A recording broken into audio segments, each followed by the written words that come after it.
Good morning. It's Saturday, I think December 12th. It's amazing how I screw this up, even though I do it almost every day.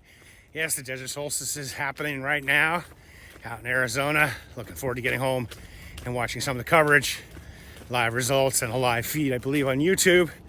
I am finishing up a 10-miler. Did LSD today for 70 minutes of this workout. Now I'm just walking home. Of course, I'm only at about 6-7 miles, but LSD isn't long, slow distance.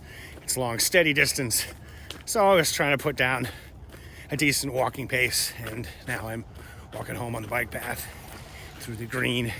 All this green stuff just grew up this past few months. There's actually a canal next to me that often has beavers swimming in it. So decent workout. Gonna get home and watch the 24-hour coverage, and been looking forward to seeing how Zach's gonna do in a 24. Zach Bitter, that is. I guarantee he's gonna do a lot better than Killian. Behind me is a guy out here running. Good to see. Except, he's out running. We're out here by ourselves on the bike path, most part. He runs by me a little while ago wearing a mask, which is fine. But then we come up to this road, Manor Street, where it's a big downhill. Cars are flying 50 plus miles an hour. The bike path, thankfully our bike path always goes under all the major streets. Some cities don't do that. I remember running the Ventura Marathon, and the damn bike path crossed every street. So you'd run a half mile, stop, run a half mile. I mean, during the race, they stop traffic, allegedly. So anyways, we turn right, go under through a tunnel, and then pop back on the bike path. So, you got to go an extra 100, 200 yards, completely safe.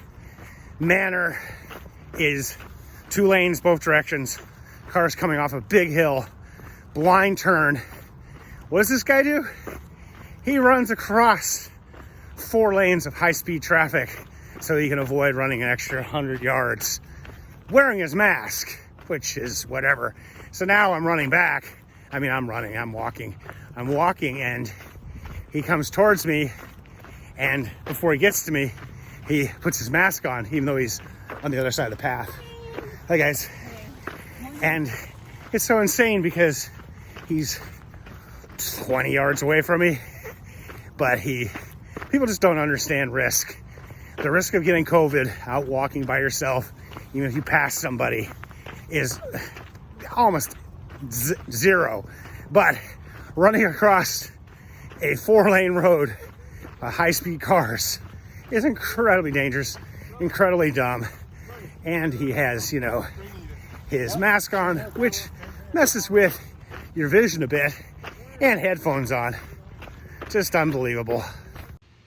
Well, just ended my 19-hour fast by finishing up my 10-miler, which was my best 10-miler of 2020 that wasn't in a race. Just walking the whole way, but felt good. Walked up to Bakersfield College, so that's all uphill for the first 5 miles, and then headed back down the bluffs and got back to my house. A little over 10 miles. Nothing spectacular pace, but just kind of doing my ultra pace, trying to keep it under 18-minute miles. And then I got back, finally ate something after a 19-hour fast. In fact, this is like day 26 where I've been doing the 16 and 8 intermediate fasting. And I've got this really great app called Zero, and it keeps track of it pretty well. And I'm going to get a 30-day badge pretty soon. So kind of hard to do 10 miles. Haven't eaten since 2 o'clock yesterday or so. So it was good to get done. Had something quick to eat. Had a bagel with some cheese on it. Then came out here, did the Pavel Sinister kettlebells, 100 kettlebells. I just ordered a 30-pound bell because now I can do the 25. But I did the 25 today because the 30-pounder's not here yet, and did that in under 5 minutes. So definitely need the 30-pounder. And then I used to do the Turkish get-ups, but kind of bother my knees.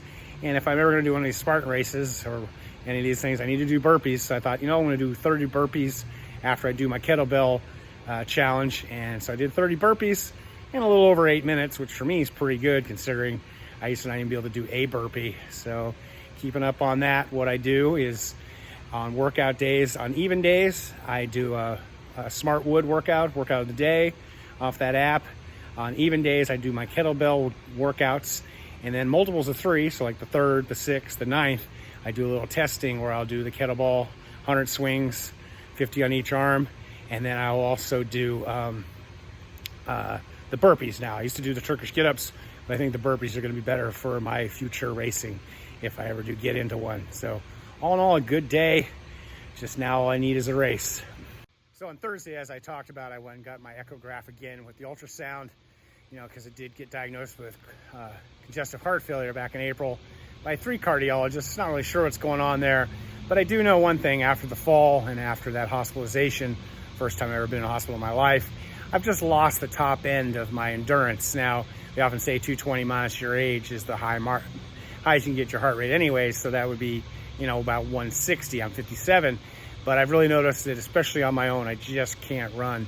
So I'm exclusively walking workouts in the mornings, and then the evenings on the treadmill, I am attempting to run, because I do know, you know, I like to run races under half marathons, and if I do these Spartan races, it would be nice to run a little bit. So that's kind of where I'm at with the whole congestive heart failure. I definitely know there's some limitations, not just on my heart, but also my joints. Running just really beats me up. But, you know, I just did a 10-miler yesterday and a 10-miler this morning. Walking, getting a good cardio, building up strength, because that's what makes you go fast, is having the strength to maintain your speed. And so the walking is a safe way to build that endurance. And that's what I used with my athletes since 2009 when I started coaching adults. So I need to just stick to my own plans and my own ideas, because it definitely is a great way to build endurance. It's a little frustrating sometimes because you feel like you want to run, but, you know, I go to so many races where people actually don't run much at all and then run the races, so why not run races off of walking?